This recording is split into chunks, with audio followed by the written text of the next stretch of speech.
ఏం సెలవిస్తుందంటే, యవనస్తులు బలవంతుని చేతిలోని బాణముల వంటి వారు కదా. రెండు ముఖ్యమే. బలవంతుని చేతిలోని బాణం కదా. బాణము మనకు తెలుసు, బాణం అంటే కదా. బాణము చాలా పదునైంది కదా. బాణము పదునైంది, కానీ ఆ బాణము బలవంతుని చేతిలో లేదు. ఎలా ఉంటుంది చెప్పండి? బలహీనమే. బాణం బలహీనమైందే. బలహీనమైంది మాత్రమే కాదు, ప్రమాదమైంది కూడా. అవునా కదా? ఇప్పుడు బాబు ఉన్నాడు, బాబుకు బాణము వేయడానికి వస్తుంది, ఓకేనా. నాకు వేయడానికి రాదు. ఇప్పుడు బాణం ఎవరి చేతిలో బలమైంది? బాబు చేతిలో బలమైంది, అంతే కదా. ఇప్పుడు నన్ను కొట్టమన్నారు అనుకోండి, బాణం ఎట్లా ఉంటుంది? ప్రమాదమా కాదు అది కదా. అలాగే మరి యవనస్తులు కూడా ఎలాంటి వాళ్ళు అంటే బాణాలు వంటి వాళ్ళు. ఎవరి చేతిలో? బలవంతుని చేతిలో. బలవంతుడెవరు? దేవుడు బలవంతుడు. దేవునికి స్తోత్రం, హల్లెలూయా. మీరు దేవుని చేతిలో ఉంటే మీరు బలవంతులే. మీరు దేవుని చేతిలో లేకపోతే బలహీనలు మాత్రమే కాదు, ప్రమాదం కూడా, డేంజర్ కదా. కాబట్టి ఎక్కడ ఉండాలి? మీరు దేవుని చేతిలో ఉండాలి. దేవుని చేతిలో ఉంటే మీరు బలమైన వారు, పదునైన వారు. అలా మనము బలవంతుని చేతిలో ఉండాలని మనము ఆశపడాలి. అంటే దేవుని చేతిలో మనం ఉండాలని మనము ఇష్టపడాలి. రైట్? మీరందరూ మంచిగా భోజనం చేసి వచ్చారు. అందుని బట్టి మరి ఏం చేయాలి? ఏం చేద్దామంటారు? దేవుని కృతజ్ఞతలు. రైట్. కొద్ది సమయము మనము దేవుని వాక్యాన్ని ధ్యానం చేసుకుందాం. తొందరగానే నేను ముగించేస్తాను, 40-45 నిమిషాల్లో. రైట్. ఈ 40-45 నిమిషాల్లో నేను మీకు కొన్ని సంగతులు నేను చెప్పబోతూ ఉన్నాను. ఈ సంగతులను మీరు ఎప్పుడు కూడా జ్ఞాపకం ఉంచుకోవాలి. రైట్? ఎప్పటికీ అనంటే ఎప్పటికంటే రేపటి వరకా? రేపు సాయంత్రం వరకు అయితే అంతే కదా. నేను ట్రైన్ ఎక్కిపోతాను, మీరు ఇటు మర్చిపోతారు, అంతేనా? ఎప్పటి వరకు అంటే ఎప్పటి వరకు చెప్పండి? జీవితాంతం వరకు, ఓకేనా? ఎప్పటికి కూడా గుర్తుపెట్టుకోవాలి, జీవితాంతం వరకు గుర్తుపెట్టు. సార్ నెక్స్ట్ టైం మళ్ళీ వచ్చినప్పుడు అడుగుతాను, ఓకేనా? అప్పటిదాకా గుర్తుపెట్టుకుంటే చాలు. అప్పటిదాకా ఎందుకు, సాయంత్రం వరకు గుర్తుపెట్టుకుంటే సంతోషమే. గుర్తుపెట్టుకుంటారా మీరు? చెప్పండి, గుర్తుపెట్టుకుంటారా? గుర్తుపెట్టుకోవాలంటే ఏం చేయాలి? వినాలి, ఓకే. ఇంకా రైట్, రాసుకోవాలి, ఓకేనా? రాసుకొని తర్వాత ఏం చేయాలి? నెమరు వేసుకోవాలి. ఇంకేం చేయాలి? పాటించాలి. అవును. రాసుకున్నది తీసుకుపోయి మూలకు పడేస్తే ఇంకేమున్నది? అది పోయినట్టేగా. చదువుకోవాలి, దాన్ని దాచిపెట్టుకోవాలి, ఓకేనా? దాచిపెట్టుకోవాలి, దాన్ని చూసుకోవాలి, అలా, ఓకేనా? సో నేను చెప్పబోతున్నటువంటి సంగతులను మీరు ఎప్పటికీ కూడా మీరు మీ యొక్క జీవితాలలో ఎప్పుడు కూడా వీటిని జ్ఞాపకం చేసుకోవాలి. అది మీకు ఎంతగానో ఆశీర్వాదకరము, మీకు ఎంతగానో ఉపయోగకరం. రైట్? నేడు ఇప్పుడు ఈ రోజుల్లో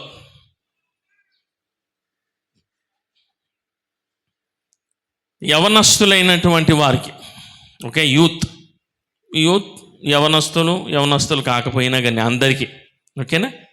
ముఖ్యంగా యవనస్తులైనటువంటి వారికి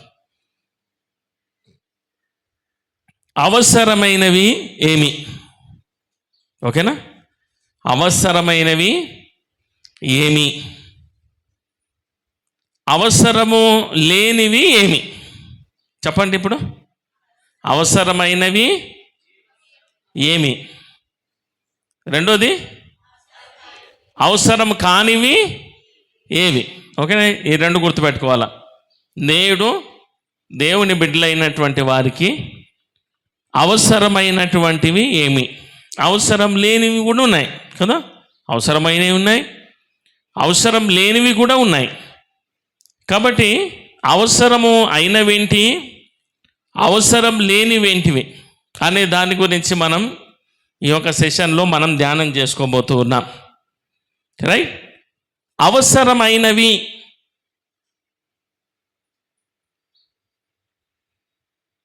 ఒక 3, ఓకేనా? అవసరం లేనివి కూడా ఒక 3, ఓకేనా? అవసరమైనవి ఒక 3, అవసరము లేనివి ఒక 3. అంటే ఎన్ని మొత్తం ఇప్పుడు పాయింట్లు ఎన్ని ఉన్నాయి నా దగ్గర? 6 పాయింట్లు ఉన్నాయి అంతే, ఓకేనా? 6 పాయింట్లు గుర్తుపెట్టుకోవాలా. తొందరగా స్టార్ట్ చేయండి. 1 స్టార్ట్ చేస్తే 6 వస్తుంది అన్నట్టు చూస్తున్నారు మీరు. ముందు 1 స్టార్ట్ చేయలేరు, 6 దాకా ఎప్పుడు పోతారు సార్ మీరు అంటట్టున్నారు కదా. తొందరగానే అయిపోతుందిలే. అది అట్లనే ఉన్నారు, అట్లా జంప్ చేసినా సరే అంటట్టున్నారు. ఓకేనా? 6 సంగతులు. అవసరమైనవి ఒక 3, అవసరం లేనటువంటివి ఒక 3. చాలా సంక్షిప్తంగా, చాలా చిన్నగా, ఓకేనా? జస్ట్ మీరు గుర్తుపెట్టుకునేటట్టు. ఓకే? వాక్య ఆధారాలతో వాక్యము ఏం చెప్తుంది, మనకు అవసరమైనవి ఏంటి, అవసరం లేనటువంటివి ఏంటి. చాలా ఉన్నాయి. ఇవి 3ఏనా అవసరమైనవి, లేకపోతే అవసరం లేనివి 3ఏనా అంటే కాదు, చాలా ఉన్నాయి. ఓకేనా? చాలా ఉన్నాయి. చాలా ఉన్నాయి అని అంటే అవి ఒక 10 పాయింట్లు అవుతాయి, 20 పాయింట్లు అవుతాయి. మరి అప్పుడు మళ్ళీ కష్టం కదా మరి మీకు. కాబట్టి దాన్ని కుదించి ఒక 6 సంగతులు, అవసరమైనవి ఒక 3, అవసరం లేనటువంటివి ఒక 3 సంగతులను మీతో నేను చెప్తాను, రాసుకోండి. ఓకేనా? నంబర్ 1, అవసరమైనటువంటి దానిలో మొదటిది చెప్పండి ఒకసారి చూద్దాం. మీరు ఎవరన్నా కానీ గెస్ట్ చేసి ఏమన్నా చెప్పగలరా? నేను చూస్తాను. నేను రాసిన దాంట్లో మీరు చెప్పింది ఉందా చూస్తాను నేను. అవసరమైనటువంటి దాంట్లో మొదటిది ఏంటి? అవసరం ధ్యానం, ఇంకా ప్రార్థన, ఓకే, దేవునితో సహవాసం. మంచి జవాబులు కానీ కరెక్ట్ జవాబులు కాదు, అన్నీ మంచి జవాబులే. All good answers but not right answers. ఓకేనా? నేను రాసుకున్నది ఉంటే చూద్దాం. ఇంకా ఏం కావాలి? అవసరమైంది ఏంటిది? యవనస్తులకు అవసరమైనటువంటిది ఏంటి? భయభక్తులు కలిగి ఉండటం. Right, good. ఇంకా తొందరగా చెప్పేసేయండి అని అంటారా? తొందరగా చెప్పేయండి. ఒకటే ఇంకా స్టార్ట్ చేయలేరు అని అనుకుంటున్నారా? రైట్. మొట్టమొదటిది యవనస్తులకు అవసరమైనటువంటి దానిలో మొట్టమొదటిది రాసుకోండి. మొట్టమొదటిది బైబిల్. రాయండి, బైబిల్. ఓకేనా? ఇప్పుడు ఎంతమంది చేతుల్లో, ఎంతమంది దగ్గర బైబిల్ ఉంది? మన దగ్గర బైబిల్ ఉన్నాయి. రైట్. ఆ బైబిల్ మీదేనా, లేకపోతే మా అమ్మది, మా నాన్నది కదా, మా తమ్ముంది, దొరికిన బైబిల్ తీసుకొని వచ్చిన, నా బైబిల్ దొరకలేదు, అది ఏడబెట్టినో ఏమో. ఓకేనా? ఇట్లాంటి జవాబులు ఉంటాయి, అవునా కదా? ఎవరి బైబిల్ వాళ్ళకు ఉండాలి. ఓకేనా? కొంతమందికి ఇంట్లో అందరికీ ఒకటే బైబిల్. ఇటువంటి వాళ్ళు ఉంటారు కొంతమంది. ఇంట్లో అందరికీ ఒకటే బైబిల్. ఎందుకు ఒకటే బైబిల్ అంటే ఎప్పుడో ఒకసారి చదువుతాం కదా మనం. రోజు చదివేద్దుంటే మనిషికి ఒక బైబిల్. కానీ ఎప్పుడో ఒకసారి చదివేయడానికి ఒకటే బైబిల్. మనిషికి ఒక బైబిల్ ఎందుకు? ఇంటికి ఒక సబ్బు వాడం కదా, ఇంటికి అందరు కలిసి ఒకటే సబ్బు, అంతే కదా. అది మనం రుద్దుకుంటాం, మా ఇంటి వాళ్ళు రుద్దుకుంటారు, బయట వాళ్ళు వస్తే వాళ్ళకు కూడా గదే ఇస్తాము, వాళ్ళు కూడా రుద్దుకుంటారు కదా. ఏదైనా కానీ ఒకటే, రుద్దుడు ఒకటే. మరి బైబిల్ అట్లాంటిదేనా? చెప్పండి, బైబిల్ అట్లాంటిదేనా? అట్లాంటిది కాదు. బైబిల్ ఏంటిది అని అంటే అది వ్యక్తిగతమైనటువంటిది. ఓకేనా? ఇప్పుడు మీరు తెచ్చుకున్నటువంటి బైబిలు అది మీదేనా? ఓకేనా? ఇది మొదటి ప్రశ్న. ఓకేనా? లేదండి, ఏదో దొరికింది తీసుకొని వచ్చిన, నాదంటూ బైబిల్ లేదు అని అంటే ఈ దినం నుండి మీకు మీ వ్యక్తిగతమైనటువంటి బైబిల్ గ్రంథము మీ దగ్గర ఉండాలి. అర్థమైందా? కొంతమంది ఇప్పుడు బైబిల్ వాడతలేరు, సెల్ ఫోన్ ఊపుకుంటా పోతున్నారు చర్చికి. ఆడుకోయినాక తీస్తున్నారు, ఆడుకోయినాకే తీస్తున్నారు. ఒకసారి ఒక మీటింగ్లో ఏది నీ బైబిల్ ఏది అన్నట్టు జోబులో చేయబెట్టి గుంజుతున్నాడు దాన్ని. ఏందబ్బా అని చూస్తే చిన్న బైబిల్, అది గింతంత ఉంది, ఆ జేబులోకి వెళ్ళే బయటకు వెళ్తలేదు. అది ఇట్టయిపోయింది ఇప్పుడు ఈ రోజుల్లో. రైట్? అలా కాదు. ఇప్పుడు ఈ రోజుల్లో పాటలు పాడమనంటే సెల్ ఫోన్లో చూసుకుంటా పాటలు పాడుతున్నారు. అంటే నేను తప్పని నేను అంటలేను, పాడొచ్చు, తప్పేం లేదు అందులో. అట్లాగే వాక్యం కూడా కదా, వాక్యము ఏదన్నా ఎప్పుడన్నా మనకు బైబిల్ అందుబాటులో లేకపోతే అది మనకు ఉపయోగకరం, అంతేగాని మనకు బైబిల్ గ్రంథం, ఓకేనా, చేతిలో మనకు మన బైబిల్ గ్రంథము ఉండాలి, మనకు అందుబాటులో ఉండాలి. అది మనము చదివే విధంగా ఉండాలి. ఓకేనా? చిన్నదైనా పర్వాలేదు, కాకపోతే అది మనకు కనిపించాలి కదా, అక్షరాలు మనకు కనిపించి మనం చదవగలిగినటువంటిది ఉండాలి. బైబిల్ మన అందరి దగ్గర, మన వ్యక్తిగతమైనటువంటి బైబిల్ గ్రంథము మన దగ్గర ఉండాలి. ఒకవేళ లేకపోతే దేవుని బిడ్డలారా మీరేం చేస్తారనంటే మీ బైబిల్ గ్రంథాన్ని మీరు కొనుక్కోవాలి. అంటే బైబిల్ కొనుక్కొని దాచిపెట్టుకోమని కాదు. ఏం చేయాలి? బైబిల్ గ్రంథాన్ని చదవాలి. ఎప్పుడు చదవాలి? ఎప్పుడు చదవాలా? సంవత్సరానికి ఒకసారా? నెలకు ఒకసారి? వారానికి ఒకసారి? మర్చిపోయిన వారానికి ఒకసారి పోయి కిటికీలో పెట్టేసి మళ్ళీ వచ్చే వారం అన్నట్టు, మళ్ళీ వచ్చే వారం దాన్ని వారం రోజులు పెడితే దుమ్ము పడుతుంది కదా దాని మీద, దాన్ని దులుపుకొని మళ్ళీ తీసుకొని రావాలి కదా. కొంతమందికి ఆదివారం అలా బైబిల్ దొరకది. ఎందుకనంటే అసలు ఏడబెట్టిరో తెలియదు వాళ్ళకు. అవునా కదా? తీసుకుపోతాము, ఆరాధన అయిపోగానే వెళ్ళిపోతాం ఇంటికి. ఇక అవసరం లేదు కాబట్టి మనం దాన్ని ఎక్కడో పెట్టేస్తాం. అది ఏడబెట్టినాం అనేది మనకు తెలియదు. అవునా కదా? కదా, అది ఏడబెట్టినామే తెలియదు. ఇట్లాగే ఒక పాస్టర్ గారిని ఒక కుటుంబం, ఒక ఫ్యామిలీ ఆహ్వానించిందంట భోజనానికి. ఏం చేసింది? భోజనానికి ఆహ్వానించారు. అన్నం వడ్డించారు వాళ్ళకి. ఆ పాస్టర్ గారు భోజనం చేశాడు. భోజనం చేసేసి తినేసి వెళ్ళిపోయాడు. వెళ్ళిపోయిన తర్వాత ఈవిడ మొత్తము అన్ని బౌగన్లన్నీ సర్దుకుంటూ ఉన్నది. అన్నం తినేసిన తర్వాత అన్నీ సర్దుకుంటారు కదా.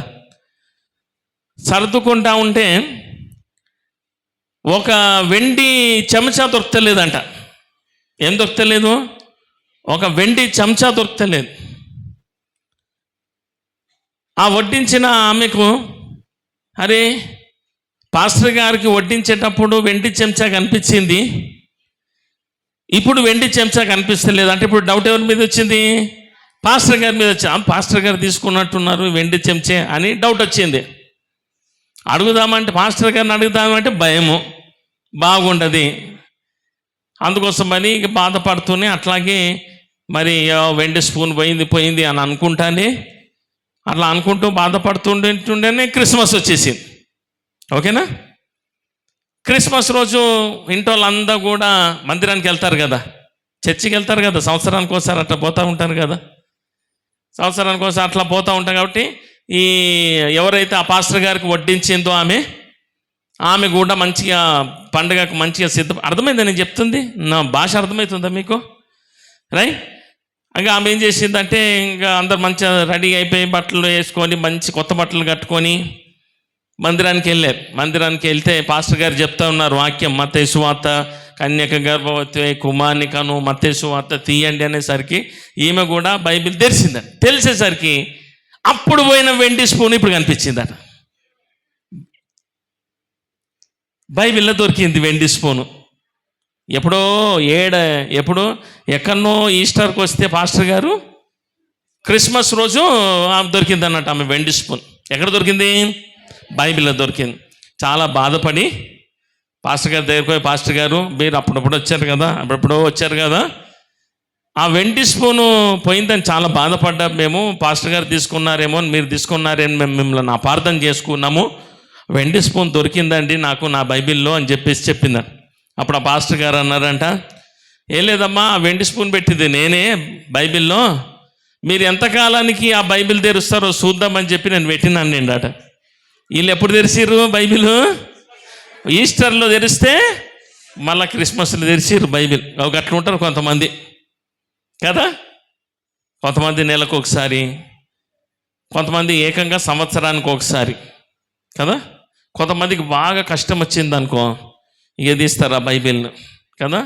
అడప ఇట తీసి కళ్ళు మూసుకొని దాన్ని ఏదో ఒక వచనం దొరుకుతుంది కదా, యెహోవా నీకు తోడుగా ఉన్న, అయ్యా దాన్ని పట్టుకుంటారు, అయిపోయింది ఇక, చదివేసినట్టే అయిపోయింది ఇక. ఒక వచనం చదివారు అయిపోయింది. కొంతమందికి ఒక కీర్తన చదివారు అయిపోయింది ఇక, అంతే. అది కూడా చిన్న కీర్తన, మళ్ళా పెద్దది చదవద్దు. 119 వచ్చిందంటే ఇది వచ్చినట్టే మనం ఇక. 117 అంటే సంతోషం మనకి. సో అట్లా ఉంటుంది అన్నట్టు. దేవుని బిడ్డలారా, యవనస్తులారా, మన బైబిల్ మనది, మన దగ్గర ఉండాలి, ఓకేనా? ఆ బైబిల్ గ్రంథాన్ని మనము వీలైనంత మటుకు అనుదినం ప్రతిరోజు కూడా మనం చదివే వారిగా మనం ఉండాలి. పాస్టర్ గారు చెప్పినటువంటి వాక్యాన్ని, ప్రతి ఆదివారం చెప్పిన వాక్యాన్ని దాన్ని రాసుకోవాలి, ఇంటికి పోవాలి. పాస్టర్ గారు ఏం చెప్పారు అదంతా కూడా మళ్ళొకసారి ధ్యానం చేసుకోవాలి. అది వాక్యంలో ఉందా, బైబిల్ గ్రంథంలో ఉందా, ఆ వచనాలు తీసుకోవాలి. అలా చేయటం ఏమవుతుంది అని అంటే అది మన జీవితాలను కడుతుంది. దేవునికి స్తోత్రం. హల్లెలూయా, హల్లెలూయా. మొదటి కీర్తన 119, మొదటి కీర్తన 19వ కీర్తన, 119వ కీర్తన, ఈ 3 కీర్తనలు దేవుని వాక్యాన్ని గురించి తెలుపబడినటువంటి కీర్తనలు. అర్థమైందా? దేవుని యొక్క వాక్యం యొక్క విలువ మనకు తెలిపేటువంటి కీర్తనలు. అక్కడ ఏమున్నది తెలుసా?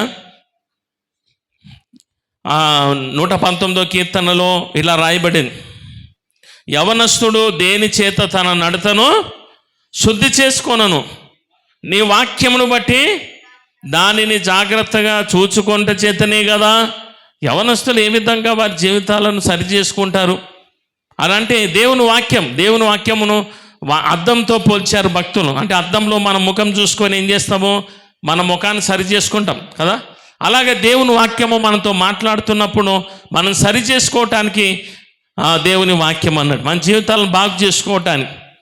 తర్వాత అదే 119వ కీర్తనలో ఏమని రాయబడింది అని అంటే, నీ వాక్యము నా పాదములకు దీపము, నా త్రోవకు వెలుగై ఉన్నది. మనం ఏ ఆలోచన తీసుకోవాలా, దేవుడు తన వాక్యం ద్వారా మనల్ని నడిపిస్తాడు. దేవుడు మనకు ఆలోచన చెప్తాడు. కాబట్టి యవన బిడ్డలైనటువంటి మీరందరూ కూడా ఏం చేయాలి, దేవుని వాక్యాన్ని శ్రద్ధగా మీరు చదవాలి. మీ బైబిల్ గ్రంథము మీ దగ్గర ఉండాలి, దాని మీద మీ పేరు రాయబడాలి, ఓకేనా? ఇదే నాది, దాన్ని తీసుకెళ్ళి ఎక్కడంటే అక్కడ పెట్టకుండా మన బైబిల్ గ్రంథాన్ని మనం జాగ్రత్తగా ఉంచుకోవాలి అంటే జాగ్రత్తగా పెన్ను కూడా ఏం పెట్టకుండా పెట్టుకోమని కాదు దాని అర్థం. అర్థమైందా? పాస్టర్ గారు చెప్పిన వాటి అన్నీ కూడా బైబిల్లో అండర్లైన్ చేసుకోవాలి, ఓకేనా? రాసుకోవాలి. అలా చేయాలన్నట్టు. అలా చేస్తే ఏమైందనంటే దేవుడు తన చిత్తానుసారంగా తన యొక్క మార్గంలో ఆయన మనల్ని నడిపించటానికి దేవుని యొక్క వాక్యము మనకు ఒక సాధనంగా ఉపయోగపడుతుంది. అంటే ఏ విధంగా అద్దంలో చూసే మనం ముఖాన్ని సరి చేసుకుంటామో అట్లాగే దేవుని వాక్యం ద్వారా మన జీవితాలను మనము సరి చేసుకొనవచ్చు. ఇర్మియా గ్రంథంలో ఈ మాట రాయబడింది. అదేంటంటే ఇర్మియా ఏమన్నాడంటే, నీ మాటలు నాకు దొరకగా నేను వాటిని భుజించి తిని అని అన్నాడు. మనం ఏ విధంగా మనము మంచి ఆకలి అయితే ఏ విధంగా మనం భోజనం చేస్తాము కదా, అది మనకి ఎంత సంతృప్తినిస్తుంది. అలాగే మరి దేవుని వాక్యమును మనము ఆ విధంగా ఆశతో దాన్ని మనము ధ్యానం చేయాలి. ఆశతో ఏం చేయాలి, మనము దాన్ని భుజించాలి. మనం ఓకేనా? అలా మనం భుజిస్తే అది మనకి ఎంతగానో ఉపయోగకరమని ప్రభు పేరట నేను తెలియజేస్తూ ఉన్నాను. కాబట్టి దేవుని బిడ్డలారా ఏం చేయాలా? దేవుని వాక్యాన్ని చదవాలి. మనకి ఇప్పుడు సమయం ఉన్నప్పుడే కదా, అవకాశం ఉన్నప్పుడే దేవుని యొక్క వాక్యాన్ని మనము ధ్యానం చేయాలి. మీలో ఎంతమంది మరి బైబిల్ గ్రంథాన్ని అంతటినీ కూడా ఒకసారి చదివిన అనే వాళ్ళు ఎంతమంది ఉన్నారా? మొత్తం బైబిల్ ఒకసారి చదివిన అనేటోళ్ళు ఎవరు లేరా? మీరేం చేస్తారంటే దేవుని వాక్యాన్ని క్రమముగా చదవటము ప్రారంభించాలి. ఓకేనా? సమయం దొరికినప్పుడల్లా కూడా దానికి సంబంధించిన క్యాలెండర్స్ కూడా ఉంటాయి, ఏ రోజు ఏం చదవాలి అనేటువంటిది. అలా చేస్తే ఏమవుతుందంటే దేవుని వాక్యము మనలో పనిచేస్తుంది. మన పాదములకు దీపం అనంటే మనకు త్రోవ చూపుతుంది. మనం ఏ మార్గంలో పోవాలో దేవుని వాక్యము తెలియజేస్తూ ఉంటుంది. కాబట్టి దేవుని బిడ్డలారా, మొదటిగా మనకు అవసరమైనటువంటిది ఏంటిది? మొదటి చెప్పండి. అవసరమైంది గట్టిగా చెప్పాలా? మొదటి అవసరమైంది బైబిల్ అనగానే బైబిల్ కొనుక్కొని దగ్గర పెట్టుకోండి కాదు. ఏం చేయాలి? దాన్ని మనం బైబిల్లో మనం చదవాలి. ఓకేనా? అర్థమవుతుందా? ఒక వ్యక్తి గొడుగులు అమ్ముతూ తిరిగాడంట. ఏమమ్ముతూ? గొడుగుల అంబ్రెల్లా. ఓకేనా? గొడుగులు అమ్ముతూ తిరుగుతూ ఉన్నప్పుడు ఒక పొలంలో పనిచేసేటువంటి ఒక వ్యక్తి వచ్చి అడిగాడు, ఏంటిది ఇది అని అడిగాడు. ఆయన, దీనిని గొడుగు అని అంటారు, వర్షం పడ్డప్పుడు ఇది మనకు ఉపయోగపడుతుంది అని చెప్పాడు.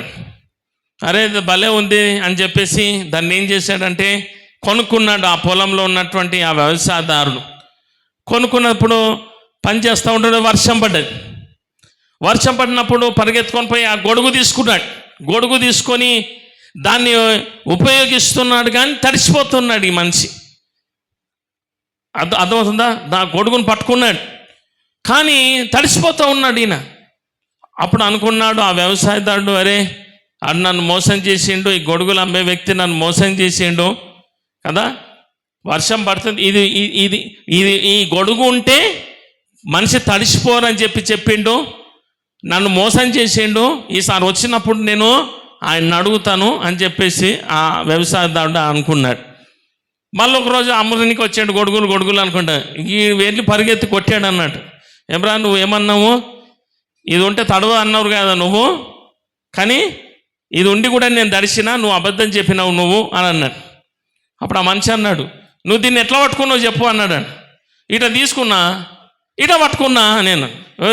రే అట్లా కాదు, ఇగో ఇట్లా పెట్టి ఇట్లా అనాలి. ఇంతకుముందు ఇప్పుడేమో ఇట్లా ఒత్తేటి వచ్చినాయి, ఆ రోజులో ఇట్లా మీదకి అనేటి అన్నట్టు, ఇట్లా మీదకి అనాలన్నట్టు. ఓకేనా? ఇట్లా వస్తే ఇట్లా పెద్దగా అవుతుంది, మనం దాన్ని మీద పెట్టుకోవాలా, అప్పుడు మనం దడవమని చెప్పాడు. బైబిల్ ఏదో కొనుక్కొని తీసుకొచ్చే సంకలు పెట్టేసేసుకొని తెస్తే దాంతో ప్రయోజనం ఏం లేదు. ఏం చేయాలి చెప్పండి? దాన్ని చదవాలి, దాన్ని ధ్యానం చేయాలి. ఓకేనా? ప్రతిరోజు దేని ఒక వాక్యాన్ని చదవాలి.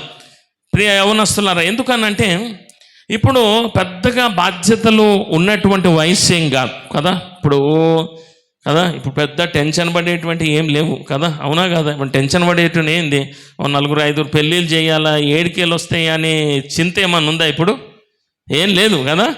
అయ్యో ఎట్లా ఆన్ని ఎట్లా చేయాలా, ఈయన ఎట్లా చేయాలా, ఈమెను ఎట్లా చేయాలా, అంత చింతనా ఇప్పుడు ఏమన్నా చెప్పు?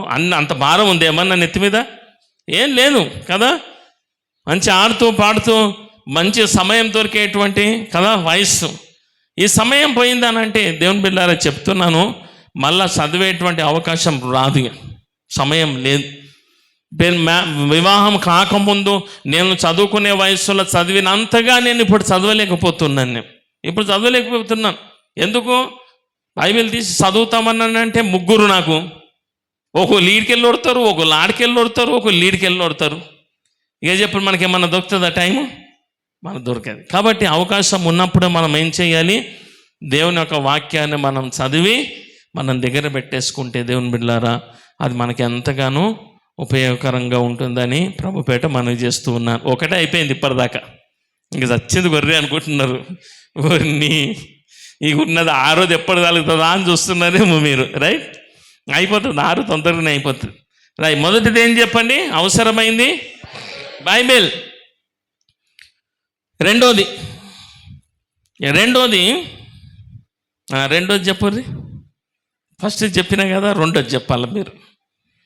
రెండోది గెస్ చేయండి. ఏది? ప్రార్థన. ఓకే, మంచి జవాబు. దేవుని సన్నిధికి రావటం, రైట్. దేవుని సన్నిధికి రావటం కరెక్టే. ఇంకా దేవుని ఆరాధించటం.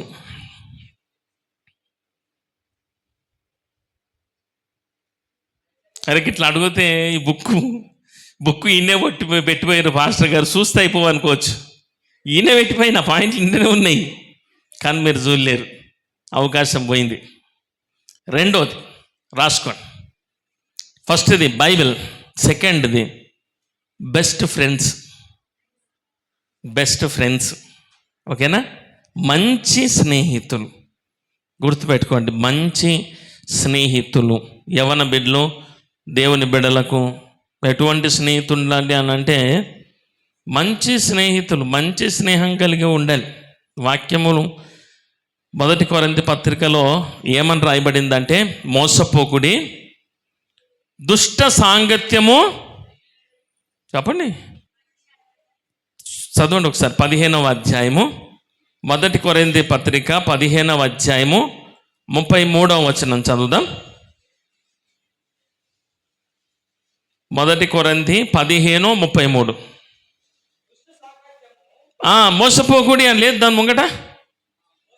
మోసపోకుడి, దుష్ట సాంగత్యము మంచి నడవడిని చెరపును. మీరు మంచోళ్ళే, అందరూ మంచోళ్ళు కాదంటలే, మీరు అందరు మంచోళ్ళే కదా, మీరు అందరు మంచోళ్ళే. కానీ మీ సహవాసం కదా, మీ సహవాసం ఏం చేస్తుంది? మిమ్మల్ని చెరుపుతుంది. మీరు మంచి వాళ్ళే, కానీ మీరు కలిగి ఉన్నటువంటి సహవాసము ఏం చేస్తుంది అని అంటే, మిమ్మల్ని చేర్పేటువంటి అవకాశాలు ఉన్నాయి. కాబట్టి దేవుని బిడ్డలారా, యవనస్తులారా, మంచి సహవాసాన్ని మనం కలిగి ఉండాలి. మన స్నేహితులు ఎవరో మన స్వభావం అదే అవుతుంది. మన స్నేహితులు ఏం మాట్లాడితే మనం అది మాట్లాడతాం, వాళ్ళు ఏం చూస్తే మనం అది చూస్తాం, వాళ్ళు ఏది ఇష్టపడతారో మనం అది ఇష్టపడతాం. మీరు మంచోళ్ళే కదా. ఇప్పుడు మీరు మంచిగా తెల్ల బట్టలు వేసుకున్నారు, మంచిగా రెడీ అయినరు, మీరు పోతా ఉన్నారు. వర్షాకాలం, ఇది వర్షాకాలమే కానీ వర్షాకాలం లెక్క లేదనుకోండి, బురద ఉంది. ఓకేనా? బురద దగ్గరికి మీరు పోయినరు, బురద మీ దగ్గర రాలే. బురద మీ దగ్గరకు వచ్చిందా? రాలే. మీరు బురద దగ్గరకు పోయినరు. ఓకేనా? బురద జిత్తింది మీ మీద. ఇప్పుడు మీరు చెప్పేది తప్పేవాడిది, మీదెందుకైతే బురద తప్పుగా, బురద కదా మీ మీద పడ్డది. బురద కూడా మీ దగ్గర రాలేదు, మీరే బురద దగ్గరకు పోయిర్రు. బురద అని తెలిసి కూడా పోయినావు నువ్వు. ఇప్పుడు చెప్పు, తప్పేవాడిది, అవునా కాదా?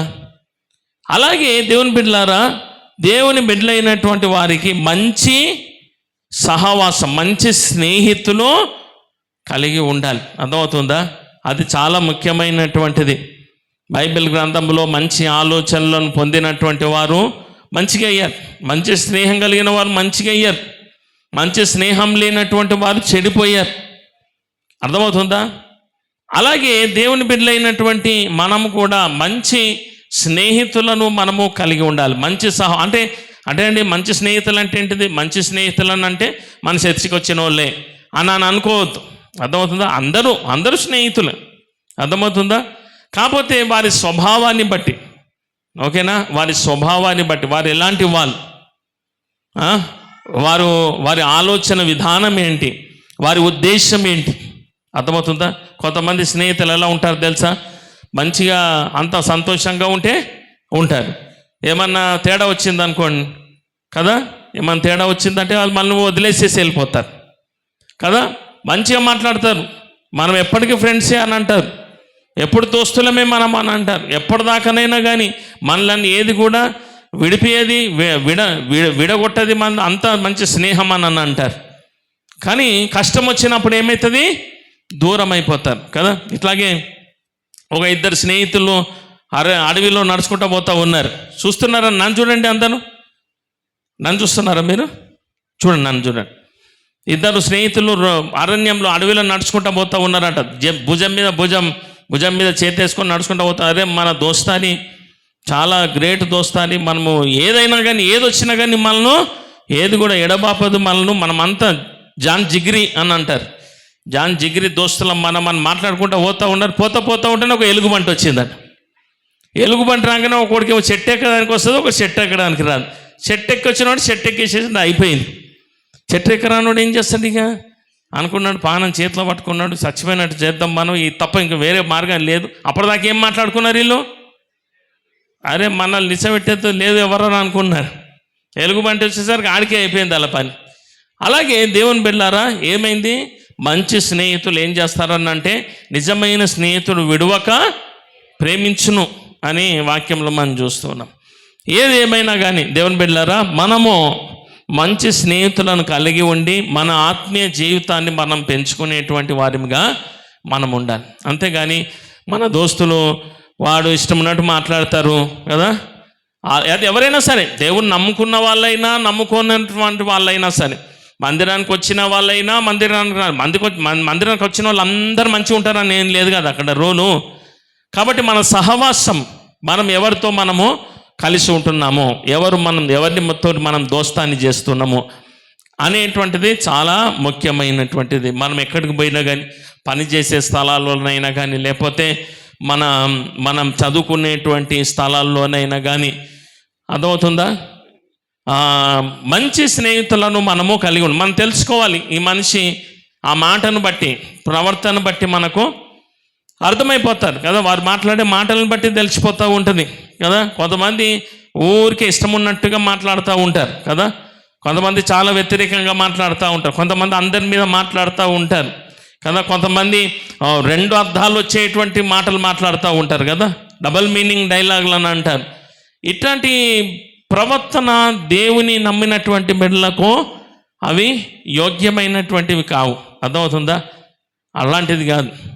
అలా మనం ఎప్పుడు కూడా ఉండటానికి వీలు లేదు. ఓకేనా? అట్లాంటి వారి స్నేహాన్ని ఎప్పుడు కూడా మనము కలిగి ఉండటానికి వీలు లేదని ప్రభుపేట మనవి చేస్తాను. మీరు మంచోళ్ళే కాదని కాదు కదా, మీరు మంచోళ్ళే, కానీ బురద మీ మీద పడదు.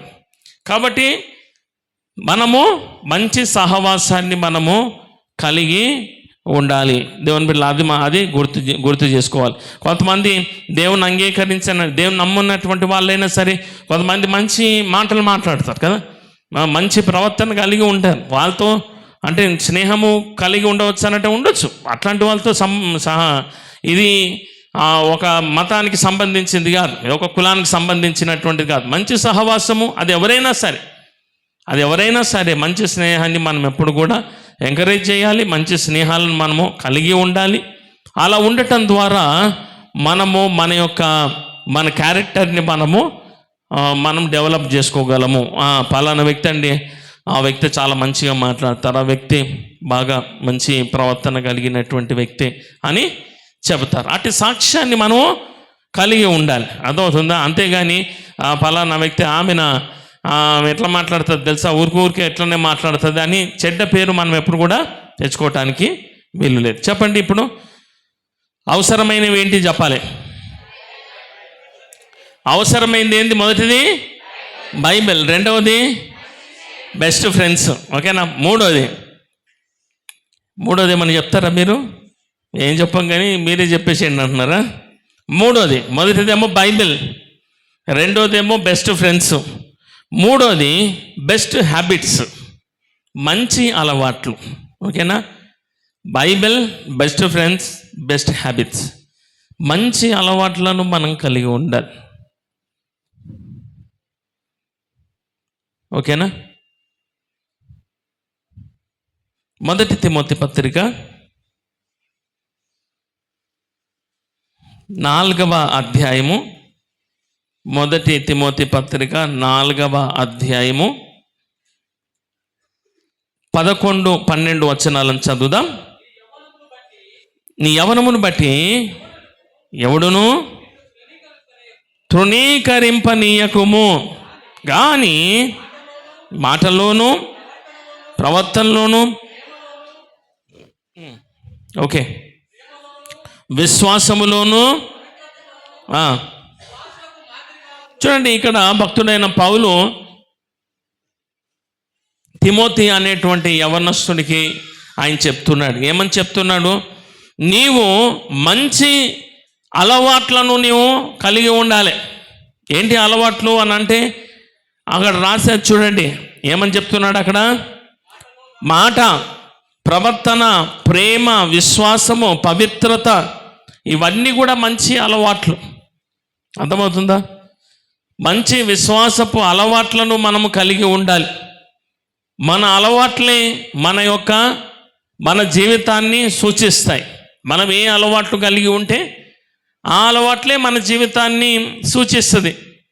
మన అలవాట్లు చెడ్డవనుకోండి, మనం చెడ్డమైన అలవాట్లు కలిగి ఉంటే మన సహవాసం చెడ్డది, లేకపోతే మన జీవితం కూడా చెడ్డది అని మనం చెప్పవచ్చు. అర్థమవుతుందా? ఈ లోకంలో చెడ్డ అలవాట్లు చాలామందికి ఉంటాయి కదా. చాలామంది లోకంలో ఉన్నటువంటి వారు చెడ్డదైనటువంటి అలవాట్లను కలిగి ఉంటారు. ఎవరి కాలంలోనే యూత్ కదా, యంగ్ ఏజ్ ఉంటారు కదా, చాలా యంగ్ ఉంటారు, కానీ వాళ్ళకు చాలా చెడ్డ అలవాట్లు ఉంటాయి వాళ్ళకు కదా. అది ఇప్పుడు ఇంకా కొత్త ఫ్యాషన్ అయిపోయింది అది. ఆ అలవాట్లు లేకపోతే చీదరించుకుంటారు కదా. అలవాటు లేకపోతే దాన్ని చీదరించుకుంటారు. ఈ రోజుల్లో ఎట్లయిపోయింది అని అంటే సిగరెట్ తాగితేనే ఆడు యూత్, సిగరెట్ తాగకపోతే ఆడు తాగవారా నువ్వు, అందరు తాగుతున్నారా భయ్ నువ్వు తాగవా అని అంటారు. కాబట్టి దేవుని బిడ్డలమైనటువంటి మనము అట్లాంటి వాటితో మన సహవాసం కలిగి ఉండొద్దు. అటువంటి అలవాట్లు మనము కలిగి ఉండొద్దు. మన అలవాట్లు ఏముండాలి? మంచి అలవాట్లు కలిగి ఉండాలి. మన మాట మంచిగా ఉండాలి, మన ప్రవర్తన మంచిగా ఉండాలి, మనం విశ్వాసంలో ఎదగాలి.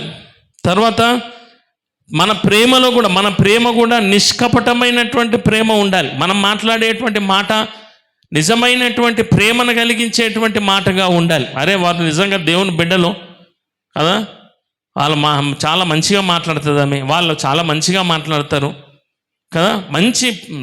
మంచి ప్రేమ అని అంటే అది స్వార్థపూరితమైనటువంటిది కాదు, అవసరానికి ఉపయోగించుకునేటువంటిది కాదు. అర్థమవుతుందా? అలా మన అలవాట్లు మంచి అలవాట్లై ఉండాలి. అర్థమవుతుందా? అది మనం గుర్తుపెట్టుకోవాలి ఎప్పటికి కూడా. ఈ అలవాట్లు మంచి అలవాట్లేనా, నేను చేస్తున్నటువంటివి ఇవి మంచియేనా, మంచి అలవాటుని నేను కలిగి ఉన్నానా, లేకపోతే ఇది చెడ్డది అయినటువంటి అలవాటా? కాబట్టి యవన బిడ్డలైనటువంటి వారు, మరి ముఖ్యంగా దేవుని నమ్ముకున్నటువంటి వారు మంచి అలవాట్లను మనము ఏం చేయాలని, మంచి అలవాట్లను మనం అలవర్చుకోవాలి. దేవుని వాక్యాన్ని చదవటం అనేది ఒక మంచి అలవాటు, ప్రార్థన చేసుకోవటం ఒక మంచి అలవాటు, మందిరానికి వెళ్ళటం అనేటువంటిది ఒక మంచి అలవాటు, పని చేయటం అనేది ఒక మంచి అలవాటు, అదే మంచిగా మాట్లాడటం ఒక అలవాటు, ఓకేనా, మంచిగా ఇతరులను ప్రేమతో పలకరించడం ఒక మంచి అలవాటు. ఆ విధంగా మంచి అలవాట్లను మనము నేర్చుకోవాలి. కానీ మనము ఏదైనా కానీ చెడు అలవాట్లు ఉంటే వాటిని ఏం చేయాలి? మనము దూరం చెయ్యాలి. అవి మనకు మంచివి కాదు, అది మనకు ఉపయోగకరమైనటువంటివి కావు. కాబట్టి మనం ఏం చేయాలి? మంచి అలవాట్లు ఏంటి అని మనం గుర్తెరిగి మంచి అలవాట్లను మనము నేర్చుకోవాలి. చెడ్డ అయినటువంటి ఏవైనా కానీ అలవాట్లు మనకు మన జీవితాల్లో ఉంటే దాన్ని మనం తీసి పక్కన పెట్టేసేయాలి. అదే ఎవరేమన్నా సరే, ఎవరేం చేసినా సరే ఏం చేయాలి అని అంటే, నేను అది చేయను, అది దేవుని వాక్యానికి విరుద్ధం. ఎవరేమైనా సరే, మీరు ఎవరేమన్నా సరే, నేను మాత్రము ఆ అలవాటు నుండి నేను ఏం చేస్తున్నాను? మార్చుకుంటున్నాను, నేను పశ్చాత్తాపడుతున్నాను, నేను మంచిదే చేస్తాను నేను అనేటువంటి నిశ్చయతతోటి మనం ఏం చేయాలని అంటే మంచి అలవాట్లను మనము నేర్చుకోవాలి. ఇక్కడ వాక్యంలో మనం చదివాం కదా, ఏంటిది? మాటలోను ప్రవర్తనలోను. మన ప్రవర్తన కూడా ఎలా ఉండాలి? మన ప్రవర్తన కూడా మంచి ప్రవర్తన కలిగి ఉండాలి. మనం మాట్లాడే మాట, మనం చూసేటువంటి చూపు, అర్థమవుతుందా? అవునా కాదా? ఎందుకంటే మన శరీరం అనేటువంటిది మనకు మాట్లాడకుండానే ఏం చేస్తుంది అనంటే మన ఆహాభావాలు మనం చూపెట్టి మన ముఖంతో మనం ఏం చెప్తున్నామో తెలుస్తుంది. అవునా కదా? అవునా కదా? వింటున్నారా? ఇప్పుడు మన ముఖంతో మనం మాట్లాడకుండా కానీ చాలా సంగతులు చెప్పవచ్చు. అర్థమవుతుందా? ఇప్పుడు నేను చూపిస్తా కొన్ని, అదేంతో చెప్పాలి. అర్థమవుతుందా? నేను చూపిస్తాను. ఓకేనా? మీరు నవ్వొద్దు.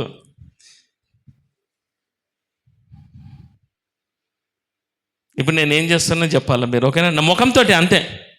ఓకేనా? మీరు అట్లా చూస్తే నాకు చేయడానికి వస్తలేదు.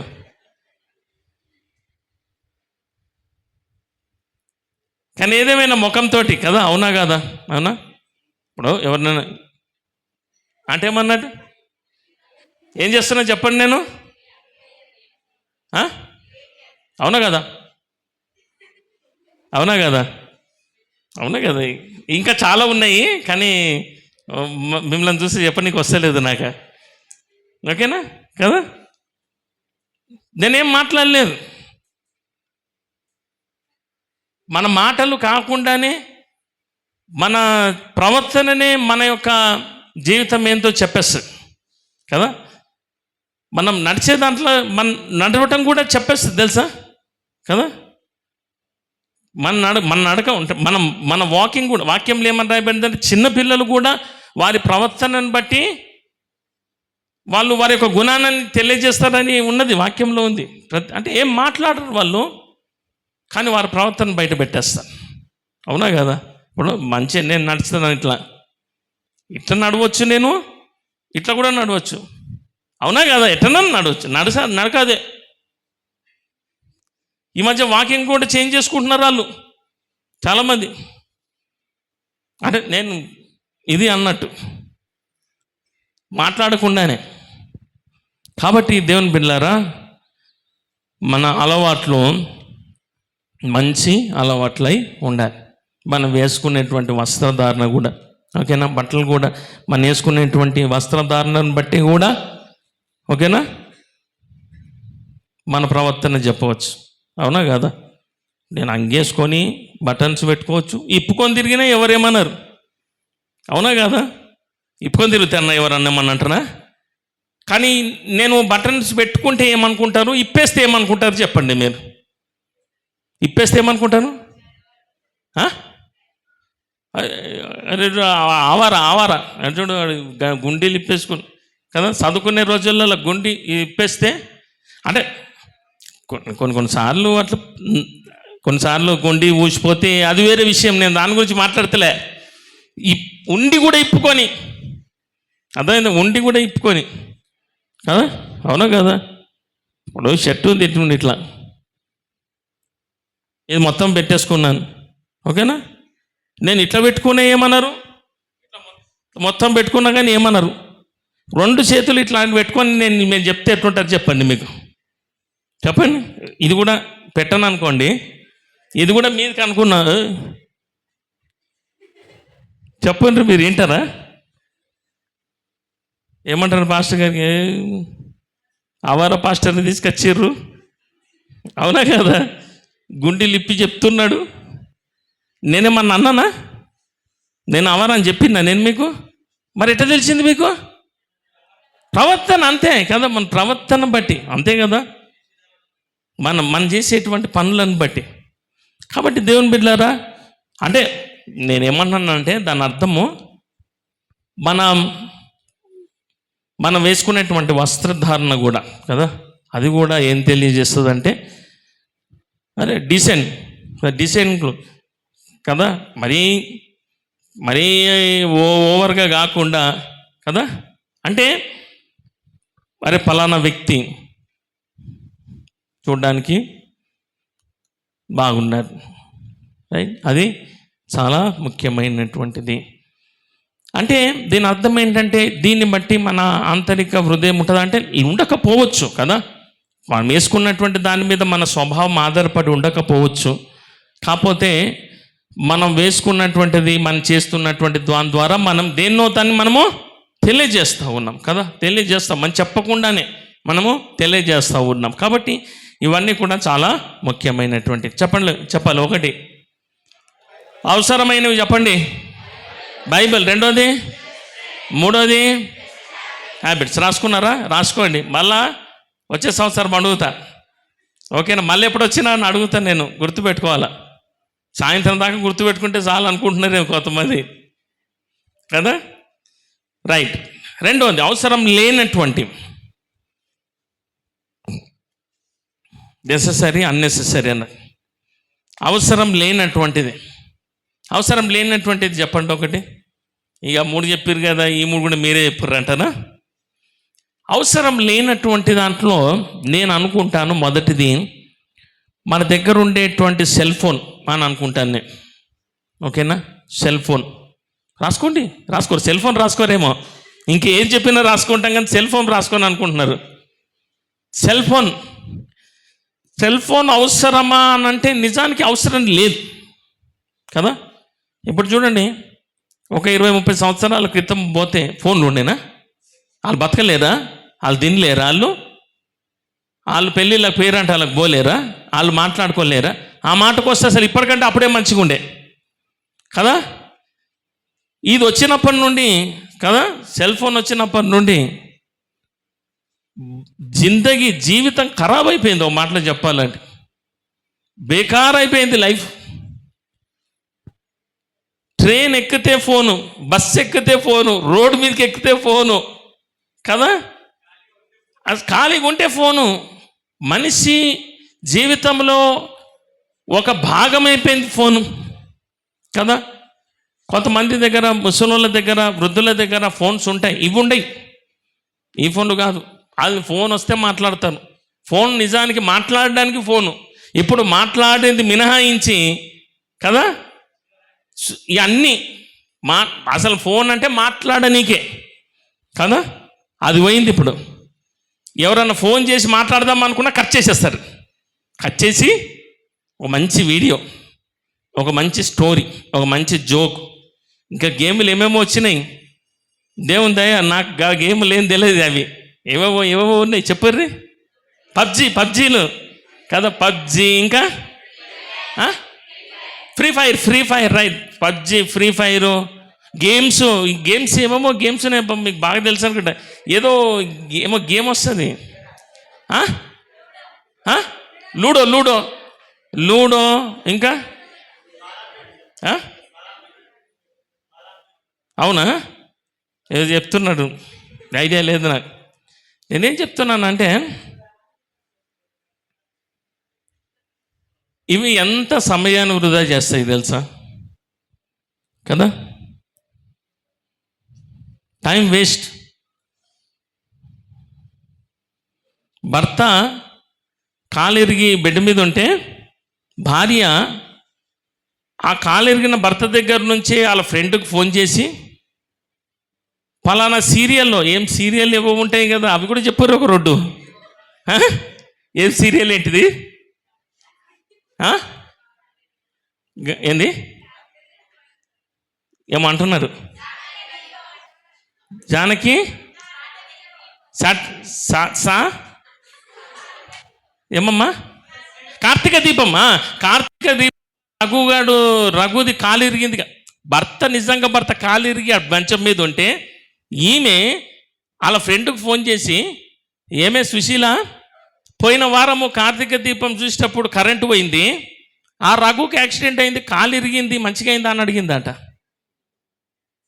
సీరియల్ ఇరిగింది ఉత్తుతుంది, ఈయన భర్త తిరిగింది నిజమైంది.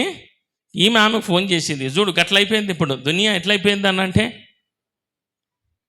నేనేమంటున్నానంటే, దేవుని బిడ్డలారా, మన సమయాన్ని మనం వృధా చేస్తున్నాం. దేనితోటి అనంటే సెల్ ఫోన్స్. అది అనుకోకుండానే మన జీవితంలో ఒక భాగమైపోయి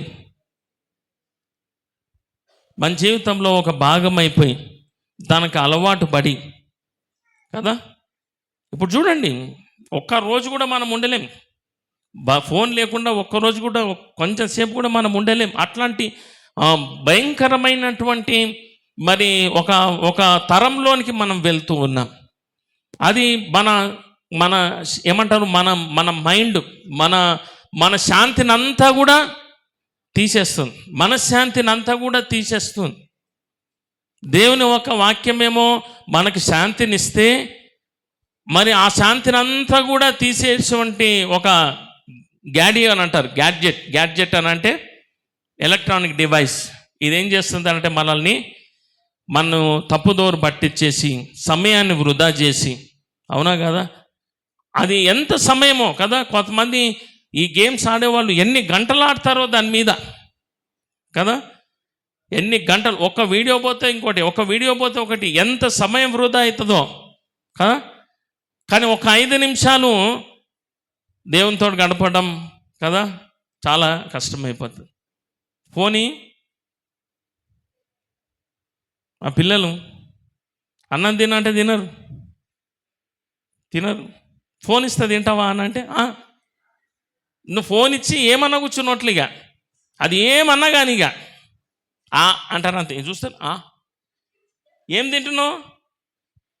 తింటుందో కూడా తెలియదు. ఫోన్ తొందరగా తినేసిన అయిపోయింది. మనసు అంత ఏడుంది, నోట్లకేం పోతుంది, నోట్లకేం పోతుందో తెలియదు. నేను చెప్పాను మస్తాలు మా ఆవిడకి, అట్లాంటి తిండి పేకి పట్టదు, వేస్ట్. ఇష్టంతో తినాలి. ఆకలి అయితే ఇష్టంతో అన్నం తింటే పేకి పడుతుంది. భలే మీకు తింటే పేకి పట్టదు, తినిపిస్తే పేకి పట్టదు, తింటే పేకి పడుతుంది.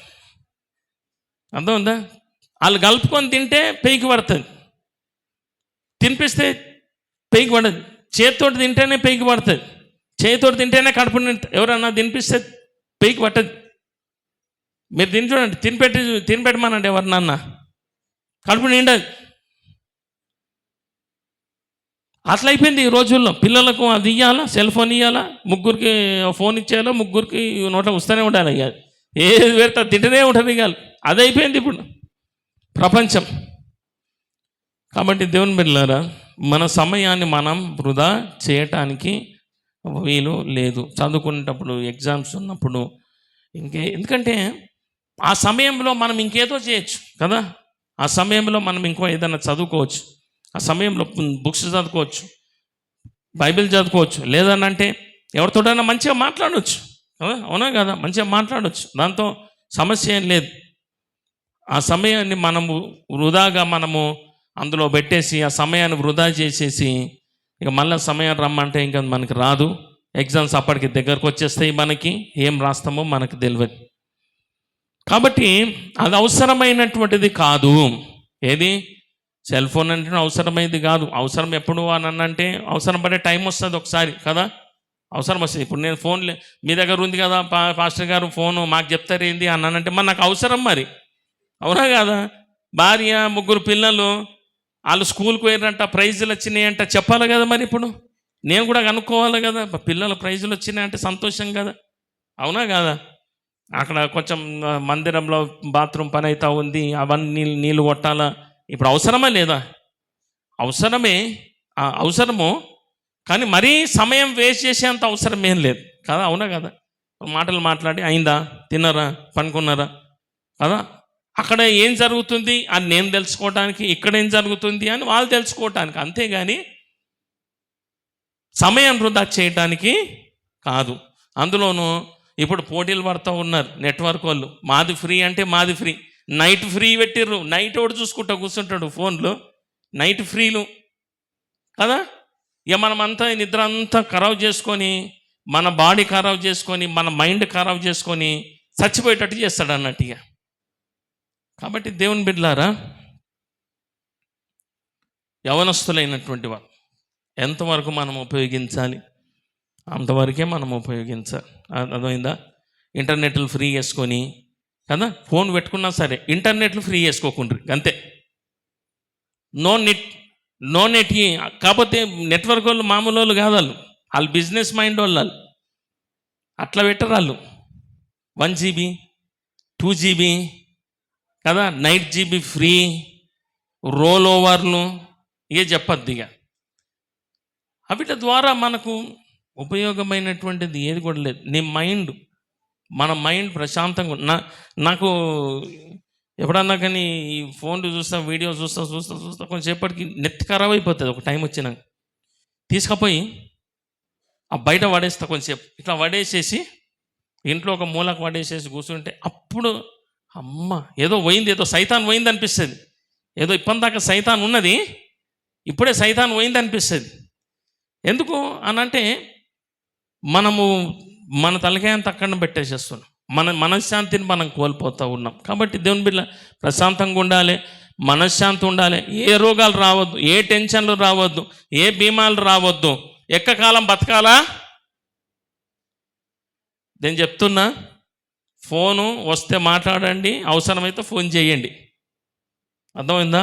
ఇంకా మరీ అవసరం ఉందన్నంటే గూగుల్ సెర్చ్, ఏదన్నా అవసరం, ఏదైనా మీనింగ్ కావాలనుకోండి, సో దానికి అంతే తప్ప యూట్యూబ్లు ఇంకా ఫోన్ మీరు చెప్పారు కదా ఏమేమో ఉన్నాయి అవి కదా, ఇక టీవీలు, అందులో సీరియళ్ళు, ఇవన్నీ చేసి సమయం వృధా చేసుకోండి. నేను చూడడం తప్పంటలే, పాపం అని అసలే అంటలేను నేను.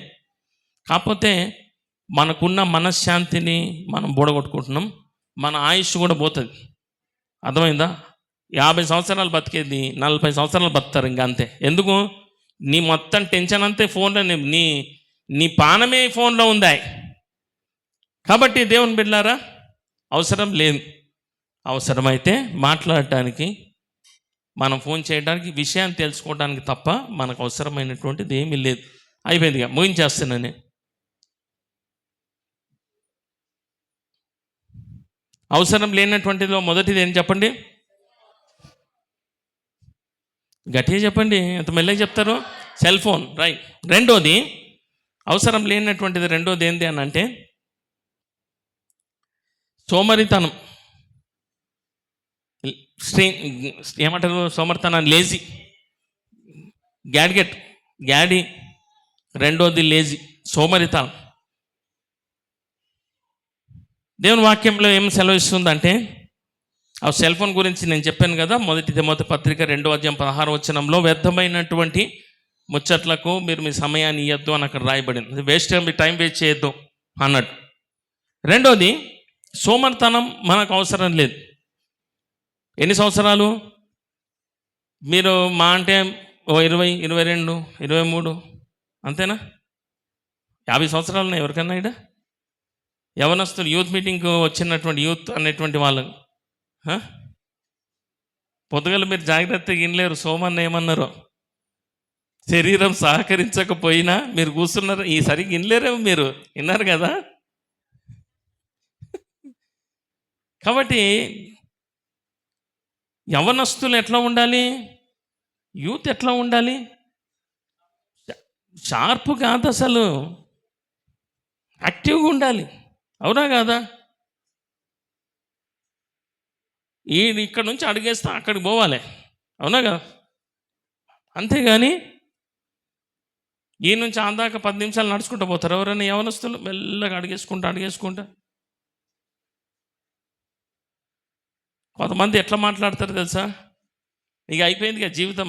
ఏశావు అంటాడు కదా, ఏమంటాడు? నేను చచ్చిపోతున్నాను కదా, నాకు ఈ జ్యేష్ఠత్వము ఎందుకు? అసలు ఇంకా అప్పటికి కానీ పెళ్ళే కాలేదు తెలుసా. ఏశావుకి ఇంకా పెళ్ళి కూడా కాలేదు. ఏమన్నాడు? నేను చచ్చిపోతున్నాను కదా, నాకు ఈ జ్యేష్ఠత్వం ఎందుకు, నువ్వు తీసేసుకో అని చెప్పేసి యాకోబుకు జ్యేష్ఠత్వాన్ని ఇచ్చేసేసి వెళ్ళిపోయాడు. పెళ్ళి కూడా కాలేదు ఇంకా, కానీ మాటలు ఎట్లున్నాయి? ముసలోళ్ళు మాట్లాడతారు చూడు, 60-70 సంవత్సరాల అయినా కానీ కొంచెం మంచిగా యాక్టివ్గా మాట్లాడతారు కదా, యాక్టివ్గా మాట్లాడతారు, యాక్టివ్గా పనులు చేస్తారు. కానీ ఏదో ఈ రోజుల్లో యవనస్తులైనటువంటి వారికి ఏమైపోయింది అని అంటే బాగా సోమరితనం పెరిగిపోయింది. సోమరితనం అని అంటే నేను చేయలేను, నాకు చేత కాదు, 10 సార్లు చెప్పించుకోవాలి, చేయలేరు, బద్ధకం. ఆ పని చెయ్యు అని అంటే అబ్బా ఎంత యాష్ట ఏమంటారు దాన్ని? యాష్ట అంటే సోమరితనం, బద్ధకం అన్నాడు. అబ్బా నేను చేయ. యవనస్తులు అర్థమైందా? ఏదన్నా ఒక పని చేస్తే చెప్తే ఎంత బలవంతులు కదా యవనస్తులు, ఏ విధంగా చేయాలి? వెంటనే చేసి పెట్టేసేయాలి, అవునా కదా? ఒకటి ఏమో చూసి రమ్మంటే కాల్చి అట్లుండాలి. వీళ్ళు చూసి రమ్మనంటే ఆ చూడనికి కూడా ఓరిల్లు. అట్లయిపోయింది ఈ రోజుల్లో. యవనస్తులు ఎట్లయిపోయినారు అని అంటే లేజీ, బద్ధకం. ఎప్పుడు లేస్తారు? ఎన్ని గంటలకు లేస్తారు మీరు అని అంటే ఒక ఒక ఒక ఒక పిల్లగాడిని అడిగిన ఎన్ని గంటలకు లేస్తావు నువ్వు అన్న, ఎర్లీ మార్నింగ్ 8 o'clock అంటున్నాడు. 8 o'clock అంటే ఎర్లీ మార్నింగ్ అంట. అది ఎర్లీ మార్నింగ్ కాదురా బాబు, ఎర్లీ మార్నింగ్ 8 o'clock అన్న. ఒకడిని అడిగితే చెప్తున్నాడు 10 గంటలకు లేస్తాడంట, బ్రష్ చేసుకొని ఛాయ్ తాగి బిస్కెట్ తిని మళ్ళీ వండుకుంటాడట. మళ్ళీ వండుకొని 3 గంటలకు లేస్తాడట. 3 గంటలకు మళ్ళీ అన్నం తిని మళ్ళీ వండుకుంటాడట. పండుకొని సాయంత్రం 5 గంటలకు లేచిపోతాడట. మళ్ళీ తిరిగి రాత్రంతా తిరిగి పొద్దుగల 4 గంటలకు వచ్చి మళ్ళీ వండుకుంటాడు. మళ్ళీ సేమ్ రొటీన్. మళ్ళీ పొద్దుగల 8 గంటలకు బ్రష్ చేసుకోవాలా, ఛాయ్ తాగాల, వండుకోవాలా, మళ్ళీ 3 గంటలకు లేవాలా. దేవుని బిడ్డలారా, మనము ఎప్పుడు కూడా ఎట్లా ఉండాలి చెప్పండి? సోమరితనంగా ఉండాలనా? సోమరిగా మనము ఉండటానికి వీల్లేదు. సోమరితనము చింపిరి గుడ్డను తీసుకొస్తుందని దేవుని వాక్యము సెలవిస్తూ ఉంది. రైట్, చెప్పండి. రెండోది ఏంటి చెప్పండి? రైట్. ఇక మూడోది అంటే ఆరోదిగా చూడండి. 6వ దాంట్లోకి వచ్చేసినాం మనం. చూస్తాను చూసిర్రా? 6వది మీరు చెప్పాలి. అవసరమైన దాంట్లో మొదటిది గట్టిగా చెప్పాలా? ఇప్పుడే గుర్తు, లేకపోతే వచ్చే సంవత్సరం ఏం చెప్తారు మీరు? అవసరమైన దాంట్లో మొదటిది, రెండోది, మూడోది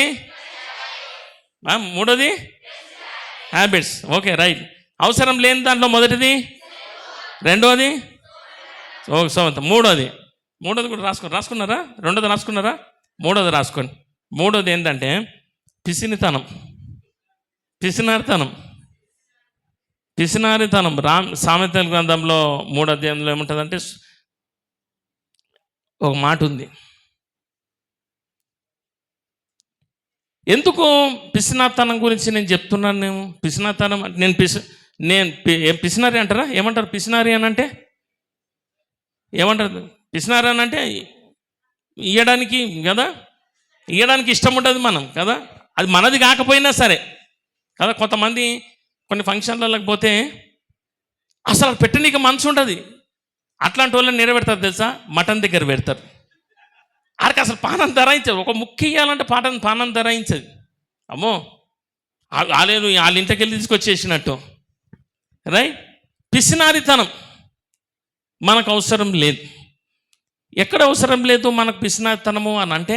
దేవుని బిడ్డలారా, ఎందుకు చెప్తున్నాను ఈ విషయం అని అంటే, దేవుని ఆశీర్వాదాలు ఎప్పుడు కూడా సమృద్ధిలో నుండే వస్తాయి. యవనస్తులైనటువంటి మీరు, మనం, లేకపోతే యవనస్తులైనటువంటి బిడ్డలందరూ కూడా పిసినారిగా దేవుని పనిలో ఉండటానికి వీల్లేదు. దేవునికి ఇచ్చే విషయంలో మనం ఎప్పుడు కూడా పిసినారిగా ఉండొద్దు. అర్థమవుతుందా? అదేంటండి మేము ఉద్యోగాన్ని చేస్తలేం, మేమేం సంపాదిస్తలేం అని అన్నానంటే, నేనేమంటున్నానంటే, అప్పుడు నువ్వు ఇస్తావా లేవా, ఉద్యోగం చేసినప్పుడు నువ్వు ఇస్తావా లేదా అనేటువంటి సంగతి ఇప్పుడే తెలుస్తుంది. అర్థమవుతుందా మీకు? అప్పుడు ఉద్యోగం చేసిన తర్వాత, నేను ఉద్యోగం చేసినాక ఫస్ట్ జీతం ఇస్తా నేను, అప్పుడు దేవుని మందిరం, అప్పుడు ఇస్తావా లేవా తర్వాత విషయం. ఇప్పుడు ఇస్తున్నావా లేదా అనేది తెలుస్తుంది. ఇప్పుడు ఇస్తే అప్పుడు నువ్వు ఇస్తావనే నమ్మకం, అంతే. అర్థమవుతుందా? మస్తు మంది చెప్తారు, పాస్టర్లకు మస్తు మంది ప్రమాణాలు చేస్తారు. పాస్టర్లకు తెలుసు ఎవరు ఇస్తారు ఎవరు ఇయ్యరు తెలుసు కదా. ఇస్తామని చెప్తారు, తర్వాత ఇయ్యరాలు. ఎట్లా తెలిసింది? ఎందుకు? అనుభవము. దేవుని బిడ్డలారా, యవనస్తులారా, ఇప్పటి నుండే మీకు వచ్చినటువంటి 10 రూపాయల్లోనైనా కానీ గుర్తుపెట్టుకోండి. ఇప్పుడు ఏం సంపాదన లేదు, ఇప్పుడు ఏం సంపాదిస్తలేము, ఉద్యోగం లేదు, చేతిలో డబ్బులు లేవు. అయినా కానీ ఎప్పుడు కూడా మీరెప్పుడు కూడా దేవునికి ఇవ్వటానికి మీరెప్పుడు కూడా వెనుకకు పోకండి. మీకున్న దాంట్లో, అర్థమవుతుందా? గుర్తుపెట్టుకోండి. మీకున్న దాంట్లో దేవునికి ఇవ్వటం మీరు ఎప్పుడైతే నేర్చుకుంటారో,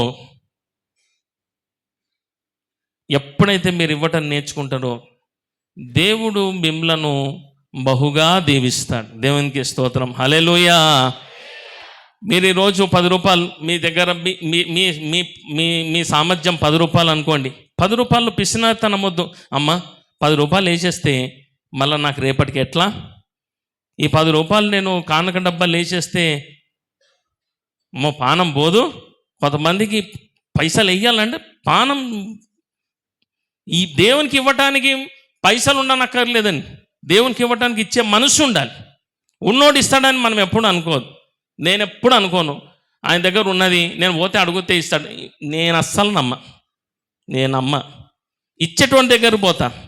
100 రూపాయలు ఇచ్చేటోడు అయినా కానీ ఇచ్చే మనసు ఉన్నది. నేనేం ప్రార్థన చేస్తాను తెలుసా? ప్రభువా, ఇచ్చేవానికి ధనాన్ని ఇయ్యు, ఉన్నోడికి ఇచ్చే మనసు ఇయ్యు. అర్థమైందా?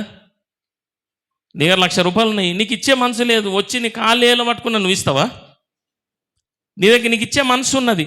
అప్పుడు నేనేమంటాను తెలుసా? ప్రభువా, ఆమెకి ఇయ్యు. ఆమెకు 1,00,000 రూపాయలు ఇస్తే మందిరానికి 50,000 ఇస్తుంది ఆమె. కాబట్టి యవన బిడ్డలారా, నేను చెప్తున్నాను, ముగించేస్తున్నాను. ఇప్పుడు ఏందో తెలుసా?